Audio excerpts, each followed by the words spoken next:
Hormuz প্রণালী খুলে দিতে ইরানের প্রতি জারি করা চূড়ান্ত সময়সীমা আরও 10 দিন বাড়ানোর ঘোষণা দিয়েছেন মার্কিন প্রেসিডেন্ট ডোনাল্ড ট্রাম্প।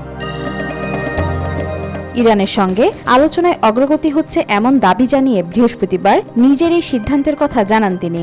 ট্রাম্প তার সামাজিক যোগাযোগ মাধ্যম ট্রুথ সোশ্যালে লেখেন, ইরান সরকারের অনুরোধে জ্বালানি স্থাপনা ধ্বংসের সময়সীমা 10 দিনের জন্য স্থগিত করেছি। নতুন সময়সীমা 6 এপ্রিল রাত 8টা পর্যন্ত বহাল থাকবে। এর মধ্যেই ইরানকে হরমুজ প্রণালী খুলে দিতে হবে। তার দাবি, ফেক নিউজের প্রচারণা সত্ত্বেও আলোচনায় অগ্রগতি হচ্ছে। এদিকে ফক্স নিউজকে ট্রাম্প জানান, ইরান 7 দিনের সময় চাইলে তিনি 10 দিন দিয়েছেন। পরিস্থিতি নিয়ে মন্তব্য করতে গিয়ে তিনি আরও বলেন, এক অর্থে আমরা ইতিমধ্যে জিতে গেছি। প্রসঙ্গত, হরমুজ প্রণালীকে কেন্দ্র করে যুক্তরাষ্ট্র, ইরান, ইসরায়েলের ত্রিমুখী উত্তেজনা এখন চরমে পৌঁছেছে এবং পরিস্থিতি কোন দিকে গড়ায় তা নিয়ে সারা বিশ্বে উদ্বেগ বাড়ছে। ওয়াহিদা পারভিন, আজকাল।